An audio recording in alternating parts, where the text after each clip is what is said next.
Ambassador Crickstall's mandibles clicked nervously as the human delegation entered the Galactic Council chambers.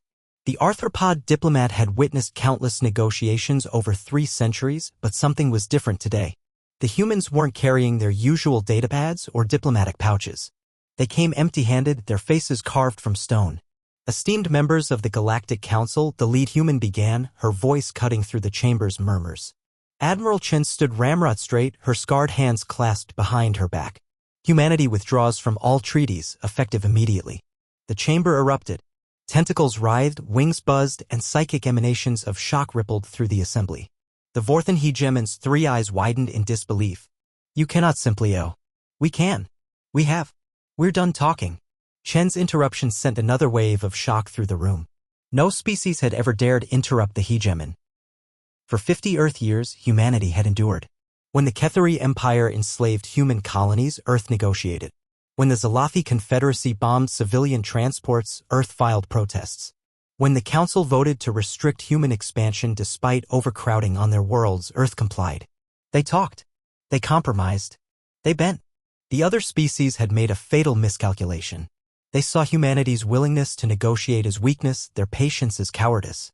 They forgot that humans came from a death world, a planet where cooperation was survival, where patience was a hunting strategy, not submission. The Edinburgh colony, Chin continued, her voice dropping to a dangerous whisper that somehow carried to every corner of the vast chamber. 400,000 civilians.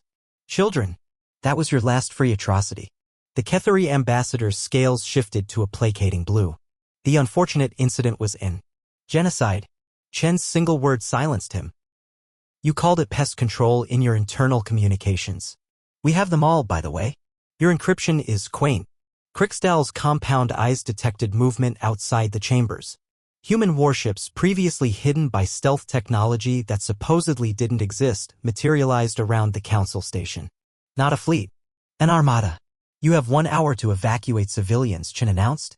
Military personnel who surrender will be treated according to our Geneva Convention. Those who resist.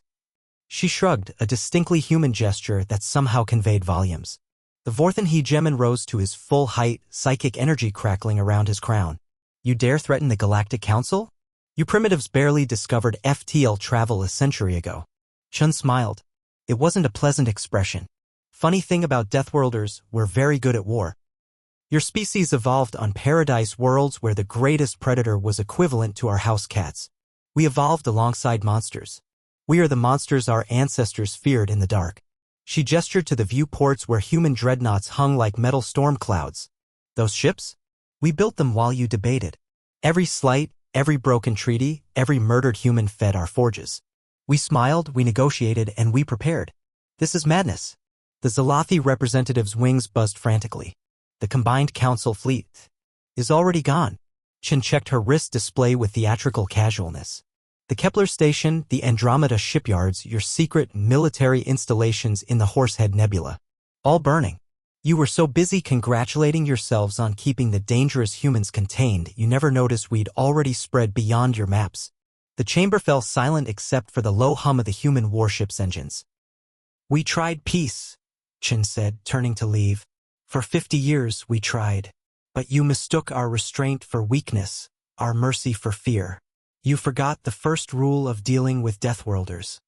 Never mistake their patience for pacifism. As the human delegation departed, Crickstall's translator caught Chen's final words to her aide.